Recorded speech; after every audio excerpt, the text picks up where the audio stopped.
As you are aware, since assuming duties last month as Honorable Minister of Information and Culture, I have had a series of meetings with the Nigerian Union of Journalists, the Nigerian Guild of Editors, the Nigerian Association of Women Journalists, RATAO, the Broadcasting Organization of Nigeria, and civil society organizations, among others.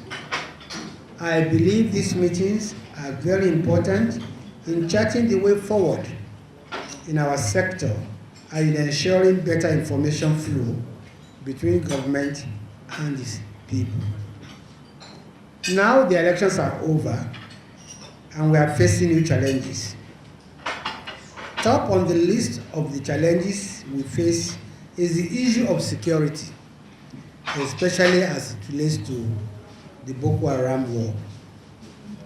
Important as the economy is, no meaningful economic activity can take place in an atmosphere of insecurity. Gentlemen, in tackling this challenge, we are once again calling on you to play a key role. As I've said in many fora, in a time of war, journalists cannot afford to be neutral. After all, no one journalist inclusive, can function if the country is in turmoil.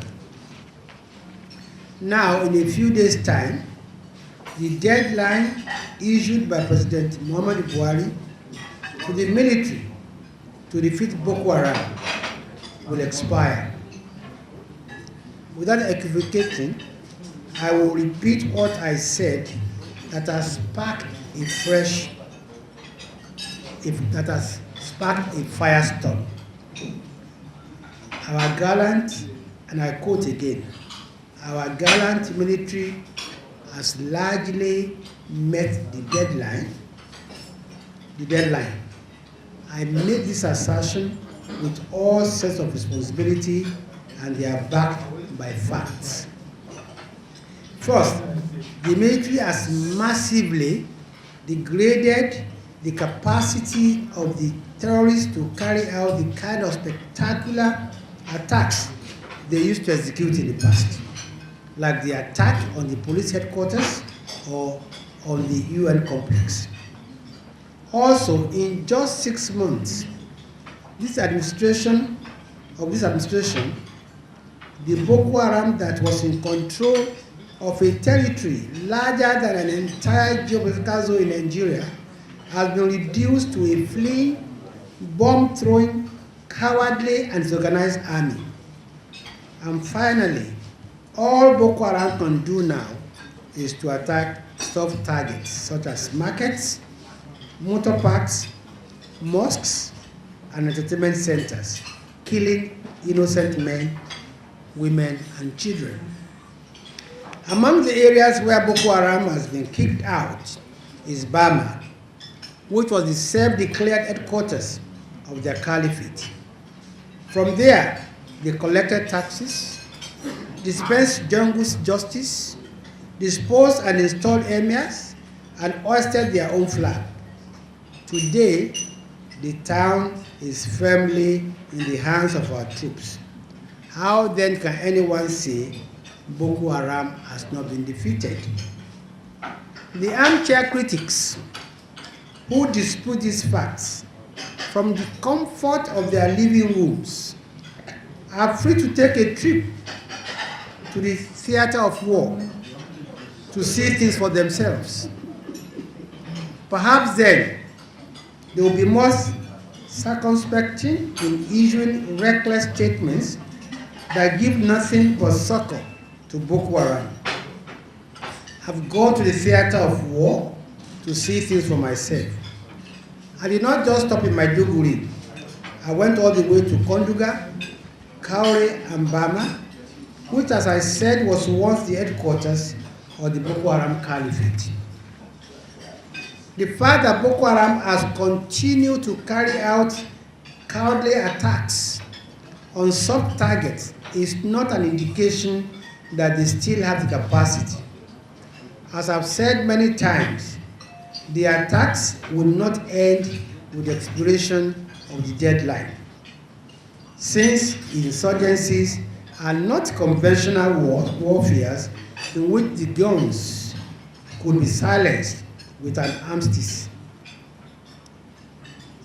But I also said that the attacks would taper off with time, with better awareness among the citizenry and better intelligence gathering by the security agencies. As expected, the dying and desperate insurgents have carried out some attacks on sub-targets in the Northeast during the Christmas season.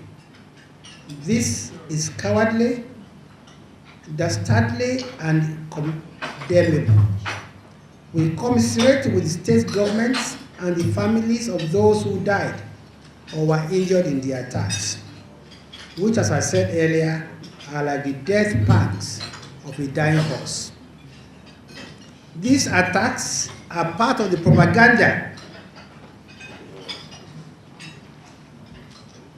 that has been launched by Boko Haram and their fellow terrorists, ISIS, to seek to remain relevant in the face of massive routing by our gallant troops, and to also discredit our committed and patriotic troops. But the attacks do not shake our resolve one bit in our determined quest to rid our nation of terrorists and ensure the security of our citizens. Now let me repeat the appeal I made to the media during my visit to the corporate headquarters of the Punch and the Vanguard newspapers on Tuesday. The media should stop glamorizing Boko Haram. Reporting the Boko Haram attacks on the front pages is like the oxygen that fuels the fire of the insurgency. Pushing such stories off the headlines and the front pages is like cutting off the oxygen supply to the insurgency. In this regard, let me commend the newspapers that have already, on their own, put in place a policy of not reporting Boko Haram on their front pages or even mentioning the name of the group's leader under any circumstances. I want to appeal to other newspapers and media organizations to follow suit and cut off the oxygen supply to the comatose Boko Haram. This is purely an appeal, as we have no intention, neither do we have the capacity to censor any media organization. Gentlemen, let me repeat that the military has availed itself creditably in the war against terror. The civilian JTF has also played a major role in assisting the military to rout the terrorists, and I commend them. What is now missing is the civilian component of the war. We have kickstarted a campaign to raise awareness among Nigerians on the war, so that the citizens will not only support the war, but they will also own it. It is a war for all Nigerians and not a war for the military alone. As the military enters the mop-up phase of this war, what is left now is the onerous task of resettlement, rehabilitation, and reconstruction, especially in the Northeast, which is worst hit by the war.